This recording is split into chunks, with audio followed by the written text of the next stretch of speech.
People often ask me, what is the best client? Who is the best client? And lately, I've been getting a lot of calls, a lot of messages, DMs, because many of you have been watching these videos and feeling something in them, some form of connectivity. So instead of answering that question directly, let me give you a history lesson. Let me take you back for a moment, because the answer to who the best client is for any architect anywhere has already existed before. Long before glass towers and zoning codes, before architecture became spreadsheets and permits, there was a city that believed beauty could save it, Florence. A city hung with stone, dust, and ambition. A city where art wasn't decoration, it was destiny. And in that city lived a family who understood something most people never do, the Medici family. The Medici family believed culture was power. Not armies, not crowns, culture. They didn't just fund buildings, they authored culture. They put their money behind painters, sculptors, philosophers, and architects. They didn't ask for safety, they asked for greatness. And then there was a man everyone doubted. No formal architectural training, no clear precedent, just an idea so audacious it frightened the city. Filippo Brunelleschi looked at an open sky above Florence and said, I will place a dome there. No one knew how. No one had done it before, but the Medici family believed in possibility. So they funded him. And stone by stone, brick by brick, dream by dream, the impossible rose. The Dome of Florence Cathedral became not only a building, but destination, the Duomo.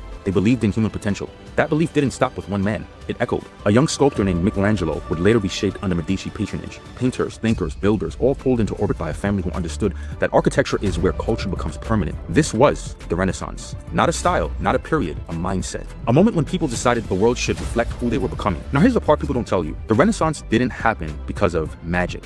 It happened because someone paid for it. And that's where this gets real. We don't live in a world where one family controls culture anymore. We live in something far more powerful. Distributed patronage.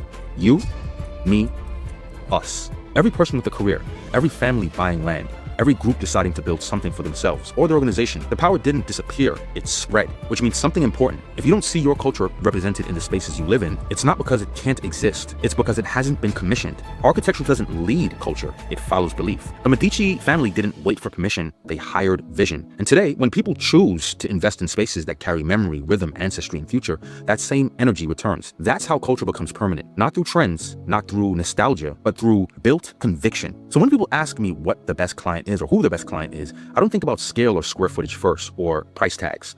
I think about belief, conviction, about people who understand that buildings aren't just places we occupy, they're stories we leave behind. And if you've ever stood in a space that didn't feel like you, if you've ever felt your culture missing from the walls around you, history already showed us what happens next. Someone decides to invest in meaning. Someone becomes a patron, and someone finds the right architect to translate that belief into space. That's how every Renaissance begins. And quite frankly, those are the best clients. You. Let me know your thoughts in the comments and how you feel about this.